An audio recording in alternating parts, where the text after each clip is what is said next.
Next, I would like to call upon Dr. Paola Fiore, forward-thinking sustainability pioneer, CSR specialist and coach, environmental and climate change expert, UN Teach SDGs educator and ambassador. Thank you so much for such an important recognition, and I'm very, very happy, sincerely happy today to be with you all at this grand celebration, Global Emerging Leaders Awards 2022. First of all, I really would like to express my sincere gratitude to the GCPIT and especially to Aparna and Santosh and all the team for such an incredible, amazing work with all the different, nominees and everything that you did in these last weeks and months. And I feel very, very happy to be part of such an incredible family and community where I would say we share very important common values to be and become a better leader ourselves and to inspire other people, and especially the younger, to be and become themselves. I would say, first of all, authenticity. This comes very, very deeply from your heart. And I think this is what connects us all at the most. So authenticity, I would say, is really, really at the core of what, let's say, authentic leaders are doing to create in many areas of the world, locally, globally, really common good for the majority of the people. And then I would say also empathy. We share a lot of empathy ourselves. We share a lot of confidence, positive confidence in the inner resources that each of us has within ourselves. And just like every other person on earth has themselves. It's just a matter of, discovering and finding on our own way someone else that believe in us, to, let's say, share with us some more confidence and support us to become a better leader. And I would also like to share another thing that I really would like each of us from now on will share all together. And this is about be a sustainability leader. We all need to become more and more aware of the importance of sustainability, of all the global challenges that we face, about the environment, about our climate.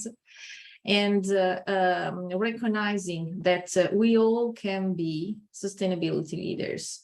It doesn't have to be any more, let's say, a niche. It doesn't have to be any more an exception, but it has to be, part of the general knowledge that we can all share and we can all collaborate on together. And obviously, I would like to say also a big thanks to my family, especially to my grandmother that is not here with me and us anymore. But she taught me when I was 5 years old, about the importance of taking care of our planet, of our Mother Earth. And from that time, I really start to do everything I do based on that teaching that I received when I was a little child. So thank you again for such an important recognition. And I'm much looking forward to create even more good with all of you together and inspire even more people. Thank you. Thank you and congratulations, Dr. Fiore. Good morning, good afternoon, good evening, whichever part of the world you are joining us from. Global Council for the Promotion of International Trade, or GCPIT, is proud to welcome you to this special interview series in connection with the Global Emerging Leaders Awards 2022. I'm Aparna Kumar, the Global Co-Chairperson of GCPIT and your host for the show. Global Council for the Promotion of International Trade is an organization based in India, South Africa, US, UK, and UAE with board and council member representation across the world. We at GCPIT believe in fostering leadership across different levels. Recently, we have been reflecting on the significance of perspective in our role as leaders. When we advance from being an individual contributor to a leader, our perspective starts changing. We gain access to new information, have conversations with new people, think about things in ways we didn't have to before. These changes, our learnings, have immense power, and we believe that this interview series will help us and many aspiring future leaders to gain new perspectives, especially global perspectives from these emerging leaders. Today, we have with us such a leader to tell us about her perspectives on leadership while leading her venture. We have with us Dr. Paola Fiore, who is a pioneer of sustainability, CSR, and environmental management based in Milan. As founder and director of Ethic Ambient, she offers clients a forward-thinking and full-service provider of sustainability management and communications consulting, training, and coaching services. With over 28 years of experience in the field, she partners with environmentally and socially responsible corporate and nonprofit clients to create a culture of sustainability, pursue ethical actions and responsible leadership, find the right balance among economic, social, and environmental policies to drive sustainable business prosperity, lead for the common good, and enhance brand reputation. She is on a mission to empower generations of innovators and sustainability leaders to emerge through helping them define their purpose, vision, strategies, and goals, as well as refine their accountability and decision-making processes, and lead personal and organizational change towards sustainability, resilience, and well-being, and adaptation to climate change. Congratulations, Ms. Paola, for being nominated for the Emerging Leaders Awards. We are proud to have you with us today, and welcome to the show. Thank you so much, Aparna, and I'm really, really honored, humble, and happy for this nominee. So thank you so much from my heart. Thank you so much, Doctor, for joining us today. But before we begin talking about leadership, though I read your profile, I would like to hear it from you. Where did your journey begin? What's your background? And what are you currently doing? Yes, my journey began when I was a little child. When my grandmother, shared with me her passion for taking care of our Mother Earth. And this passion guided me really since that time. So my background is about environmental law and environmental economics. And since the second half of the 90s, I'm focusing on sustainable development studies. I set up my own consulting firm specializing in sustainable management, communication, training, and coaching. And since, let's say, 2 decades, I also started applied technology, especially, in virtual spaces, just like working within the sustainability field, just like, let's say, a forward-thinking pioneer, always having how to best protect our planet, how to, less polluting our Earth. So working virtually already 20 years ago, so it was something, let's say, strange for the majority of people, but to me it was really, really important to give the example to the others. Yeah. That's an amazing journey. That's great to know that you are inspired by your grandmother. Actually, we are all talking about going back to the roots. So if you had 4 or 5 words or short phrases to describe how a successful leader in a global environment operates or behaves, what would they be? Yes, so I would, let's say, choose 5 keywords that are very important for me. And in my experience, I also see very important for other people. So I would suggest to keep strong in their hearts and minds, authenticity, first of all, be true to yourself and others. Then compassion. That is so much important, especially in the historical time that we are living. Unfortunately, again, time of conflicts, war, many, many challenges around our planet. And then I would focus on your drive. What drives you? What really motivates you? what really comes from your heart, and make you, feel all the energy inside and around you, and also transfer it to the other people. And then something that relates to your mind. So it's about determination. So don't be afraid to follow your passion, and don't be afraid to be determined to reach your goal. And these can be, let's say, even more important if you are determined to reach a goal that is not only for yourself, but first of all, I would say, and especially in connection for the common good. It will make you even more determined. And finally, my 5 keywords is dedication. And obviously, these again connect again to your heart.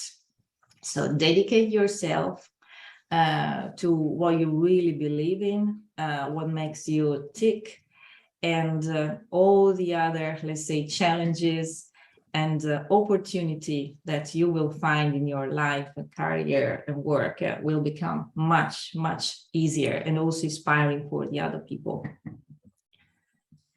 Yeah. That's really great to hear, especially about compassion. We all and compassionate, hard to be a global leader, especially after pandemic, right? Pandemic is still on, but still. So how would you describe the differences in the organization culture between a global environment and a more local or regional environment? Yeah, that's another very important aspect, especially nowadays, to consider, in terms of diversity, equality, respect of all human rights, and obviously the rights of our planet. So it's very important because it really relates to how we can understand the people that we are going to work with, we are going to collaborate with. So it's not only about understanding, let's say, the local culture, the different language that they speak, and especially the different meanings of the words, because nowadays, especially, we're very much used to speak with one language, at a time, English, just like the old Romans were used to speak Latin, as a common language for those days. But obviously, as non-English speaking people, we come from different cultures, different languages, and the meaning that we give to specific terminology is very important.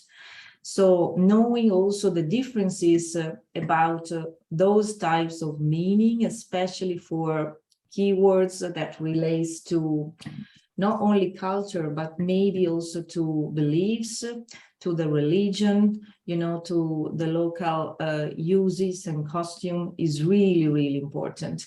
And obviously, this relates to enhanced respect for the human being, but obviously for the whole community where that person lives and operates. That's really important.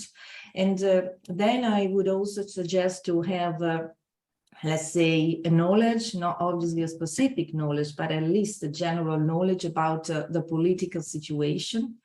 I'm not saying that you need to be an expert about geopolitics, obviously not, but as our global challenges, unfortunately, are becoming more and more connected and interrelated, obviously this is becoming important. So a little knowledge about the politics, about what are the main challenges for the society, the community, where, the leaders need to operate. That would be really a plus, let's say, to have nowadays. And you have been in the sustainability field for last, I think, 2 decades, right? That's what you mentioned.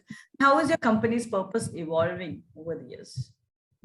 Yeah, let's say that it has evolved together with myself, I would say. So obviously, more than 20 years ago, there wasn't so much attention, I would say, on the human side. The attention was mainly on the organization, the company overall. So it was mainly about how to deal with the management, the organization, the planning, the strategy. And so obviously was my perspective as a consultant, although already specializing in sustainability and CSR in a particular field. But I would say, fortunately, in these last, I would say, in these last 10 years or so, the focus has been shifted towards, the main challenges, I would say also opportunity of human beings, being together, also within the organizations. So that's how also the purpose of my company has shifted, and I would say better evolved, as you were saying in your question, because obviously we shall all remember that change is inevitable, and obviously it's better to see change under a positive light instead of a negative, so that any change can create more good, more value, and possibly any challenge can be, let's say, a source of another opportunity, to grow, to develop, both personally and professionally, and hopefully also for the organization where you might be operating. Yeah. Right. That's totally, I 100% agree with you. The human side, along with the environment side, this is what we all have to focus on in the future, leading our businesses. And how should companies approach digitalization according to you? We were talking about technology. So what's your opinion on that? Yes, and that's another important part, because as I shared earlier, I started to value technology over 20 years ago. And to be totally honest, I didn't like it. At the very beginning, I didn't like to use a computer, so I tried to avoid it until I could, but then I had to. So I learned, I forced myself, I challenged myself to learn all alone, and I did it. And now I have to thank, that situation, because it already allowed me to see the connection. Okay, so if we can, let's say, work virtually, we can reduce our travels, our mobility, and then consequently the air pollution that we create. So this possibility was already clear to me really 22, 23 years ago. So now, fortunately, technology is even better. It evolves not every year, not just every 6 months, just like it did 20 or so years ago, but I would say every week, every day. But there's a risk that we need to consider, that all the leaders need to consider. So technology is important, especially to reduce our carbon footprint, the pollution that we are still creating for our planet, but we cannot forget the human impact, the human value. So it's just like, to have two sides of the same coin. They need to be together, but obviously, first of all, what is important is us, because we are a human animal. We need to stay together with the other people. So the more we understand about,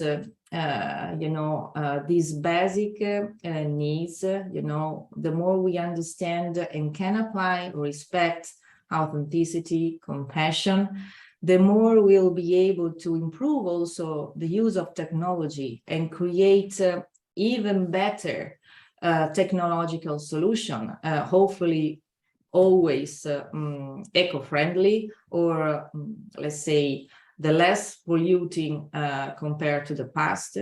So I would suggest to always have this in mind and have a balance, you know, always be guided and lead and give your example by putting in focus this balance. Yeah. And what was the most challenging difference in leadership or culture that you had to understand and overcome in a globalized economy? Yes, so let's say obviously the cultural, the language differences, they have been always very important, but also in relation to, I would say, the climate crisis, the health crisis that we have been facing more and more. I would say really the understanding in particular about these type of challenges. So I started to, let's say, to search, to look deeper at how different cultures, you know, in different parts of the world perceive these global challenges. And this taught me that it very much relates to the geography also, you know, not only to the political context, let's say the differences in culture, but also really literally is connected to where they live. So it's important in terms of the consequences, you know, the impacts that both the climate crisis, global warming, and the global pandemic have had and still have on those geographical areas where the people live. Because as our brain is, let's say, very much focused on the here and now in terms of time and space, it's really, let's say, able to see and understand what it can see, you know, at the closer distance in the space where the human being live. While, on the contrary, it's difficult for ourselves to, let's say, understand what is far from us, both in time and in space. So that's why usually, you know, when we listen to the news about another area of the world, we might not be so involved, you know, emotionally. Yeah, so I think that these nowadays, personally to me, but I'm perceiving this also within, let's say, other contexts, is possibly the major challenge. How people perceive really these global challenges. Yeah, and thank you for the question, Aparna. Yes, and thank you for sharing that. We are learning a lot from you. And what different perspectives do you bring to the business as a leader with all your so let's say that this is something that I also continue to learn, and as I very much let's say love really to learn and share what I learn and experience is, let's say, a continuum process. So first of all, I always try to, let's say, to share this attitude, you know, with my clients, my collaborators, everyone that I meet and work with every day. So first of all, I would suggest, as I share about authenticity and compassion, I would also share always act with ethics and behaving with integrity in everything you do, both in your personal and professional life, because these are really the pillars, you know, of the house that you want to be for that you want to build for yourself and the other people. And then I would say always demonstrate, you know, with facts, your competence.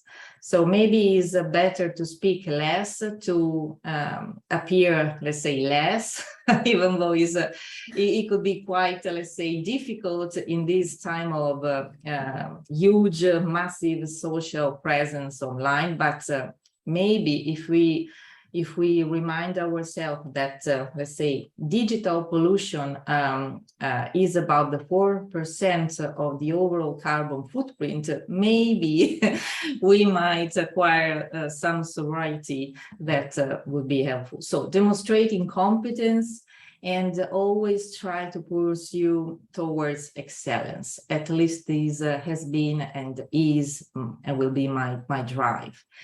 And in relation to authenticity, try your best to prioritize authentic relationship.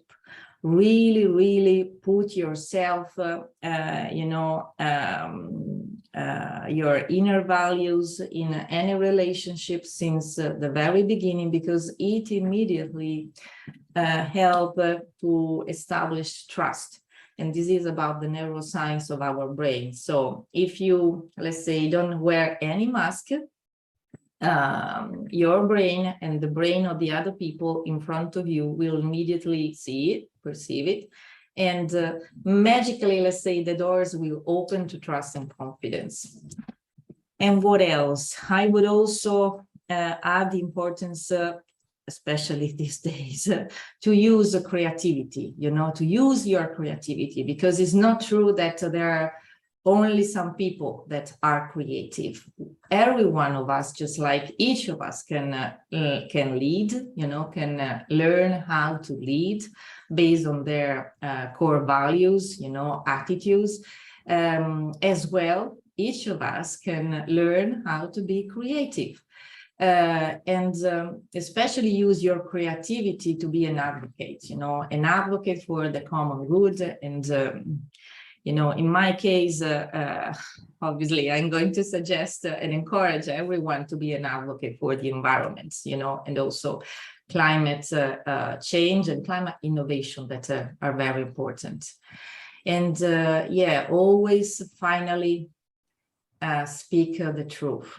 Speak the truth to yourself, to the other people, share your authentic purpose, vision. And I would add also, don't be afraid to speak the truth to power. That's very important, especially in this time, so much challenging for us all. Yeah. Lovely. Thank you so much for sharing it in that one answer. There's a lot to learn. I love the word digital pollution. That's just it. So what advice? You have been giving a lot of advices, but I would ask you this question. What advice would you like to give to someone who has taken a senior leadership role to be more impactful in the role they have taken up? Absolutely. So always remember what's shared already, but try to engage, let's say, in open communication, honest communication, without assumption, without judgment. And this comes from, let's say, my coaching experience. So it's very important not to, let's say, start a communication or, let's say, a relationship having already some assumptions in mind and in your heart. No, that's not good for establishing trust and confidence. And, always as a leader in a new senior position, you need to connect with your team. And your team overall, but first of all, I would suggest to meet your team individually, so that you can know one by one, if it's possible. Obviously, if you have, let's say, a team of many people, it might be challenges, but try your best to know them individually and them also as a team, because obviously, as human beings, we behave differently as individual and as part of a collectivity, So these are two different environments with two different dynamics that is very important to know as a senior leader. And as said earlier, do your best to encourage and obviously give the example yourself to, let's say, grow, have the growth, the developments always in mind. Any learning opportunity should be, let's say, pursued to grow personally and professionally. Not only, for one employee in particular, but also considering the role of the person as a member of the team, and also having the bigger picture, in a systemic view, also having in mind the organization needs and, let's say, strategic goals. And also as a larger circle, always having this systemic view in mind, also having in mind what might be the positive impact for the community where the company operates and also the society. And what else I could share? Yes, obviously, as said before, because we know that change is inevitable. So we need to keep a positive attitude and also mindset. So keep yourself energized, motivated, inspired, so that you can do the same and pass, your feelings, emotion, your knowledge, your skill to your colleagues, the people that you have to lead. And don't give order. Don't try to control the other people. That's horrible, I would say, even though we've been seeing so much of this, in the management culture in the past decades, but always lead by example. So show and teach, show and inform, show and communicate. And another important thing is set a very clear, very specific and achievable goals and expectation for your employees, so that they don't have to, let's say, jump over the moon, so that's very important to avoid any further psychological stress. And about the feedback, that's another key part. So we do need to listen to connect, and we don't have to listen to judge. So the same is for the feedback. We need to give direct, let's say, a constructive feedback. Because we need to put, the other person, sorry, in the position to understand and grow, So we might say, it would be even better if, that would be, for example, a nice and constructive way to share a feedback with our collaborators, employees, and so on. And obviously, on the other side, the feedback is not only for your employees, it's also for yourself.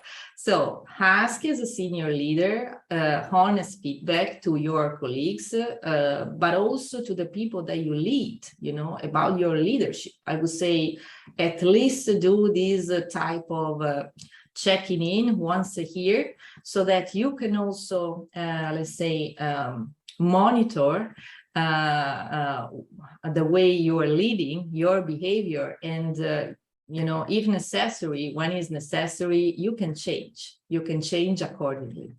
And this obviously would reinforce incredibly the trust and the confidence within the member of the team and yourself. Absolutely. Amazing, amazing. As I said, I am learning a lot, especially about the feedback part. Yes, you need to check in once a year at least, so that you can continuously improve. Yeah. And when someone is aiming to be a global leader, are there any training or resources such as coaching or mentorship to help them be better leaders, or is it just a lot of practice? Yeah, I would say both, Aparna. I would say both. As myself added, let's say, the coaching approach and different methodologies and skills and tools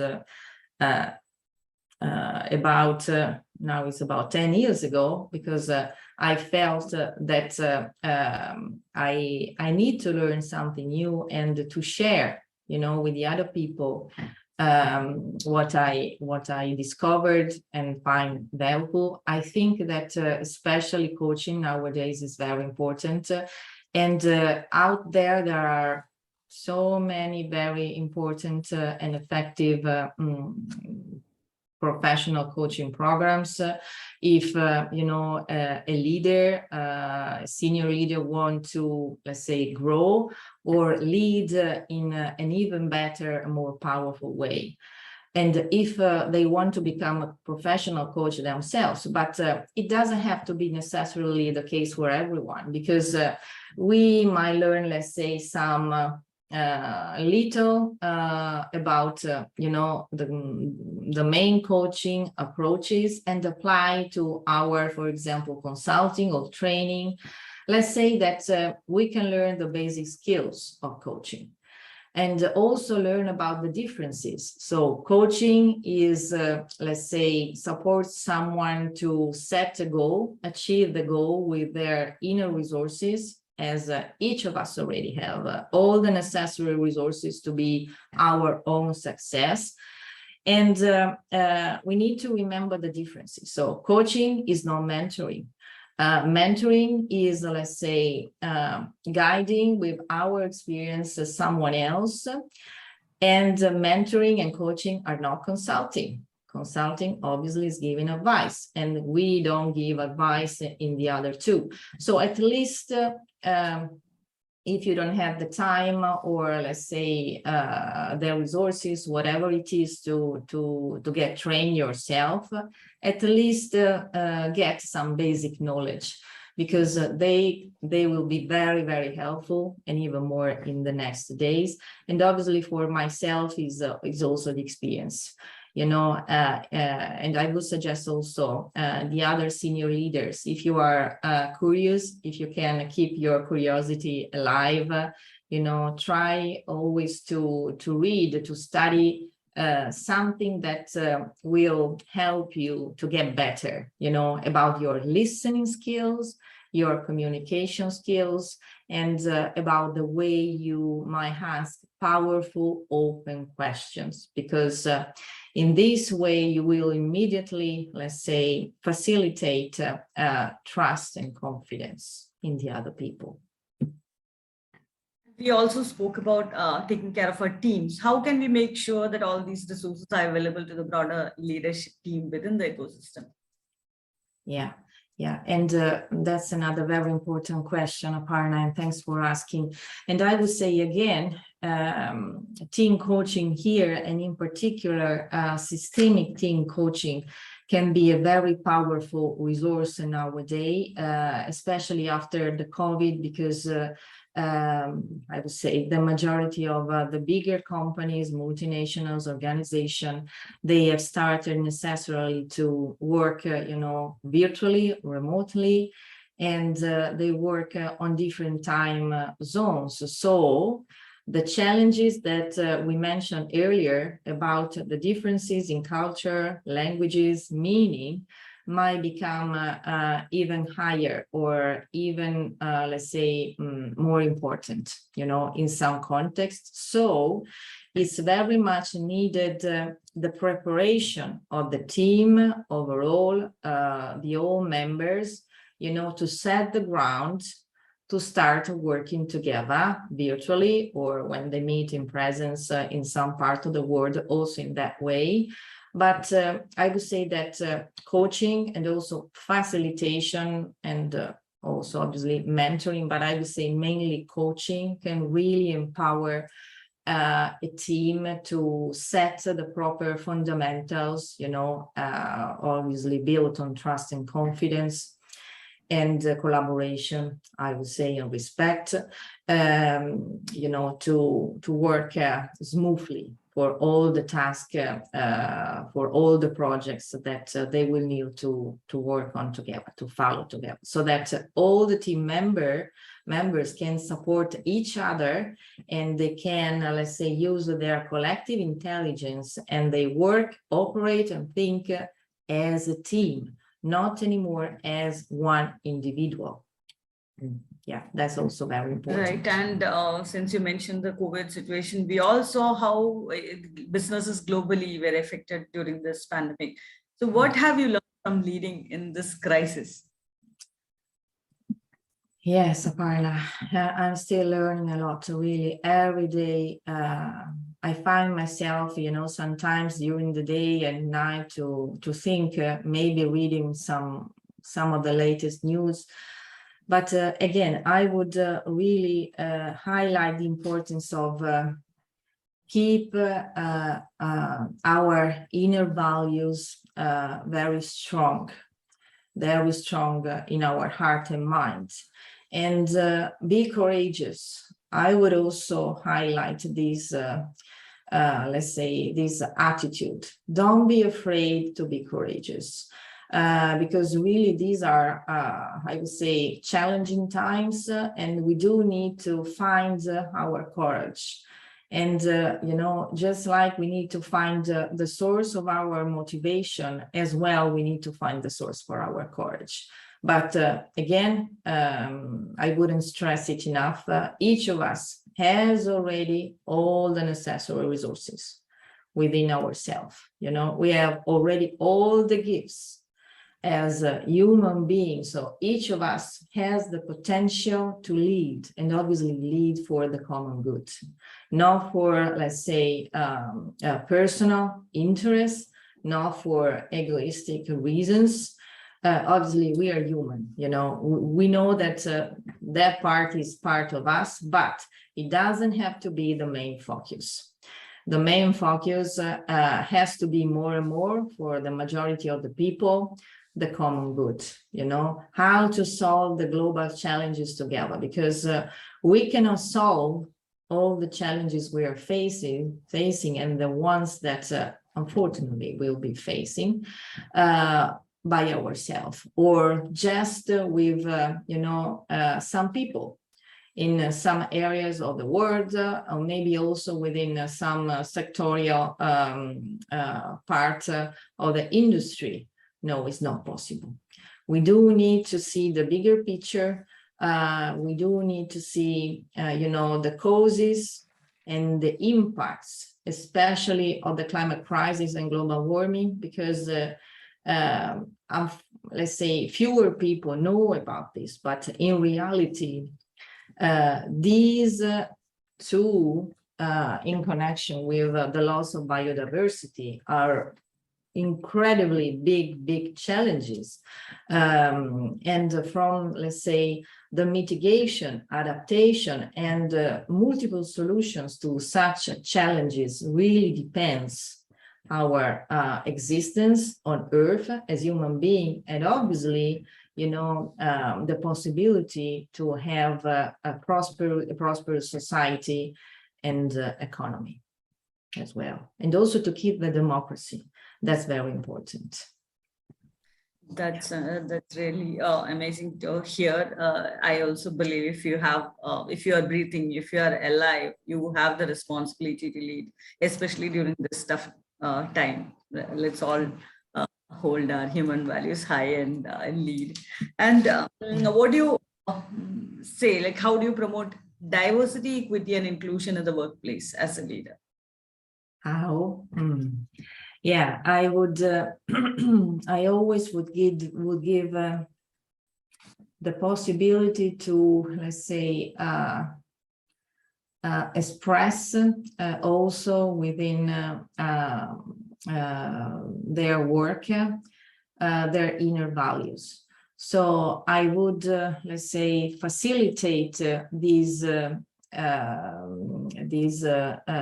type of showing up of, I would say, each employees, because if we really want to have, let's say, a healthy, safe, secure places at work within the organization, we do need to consider all the possible diversity that there are within each team of any organization.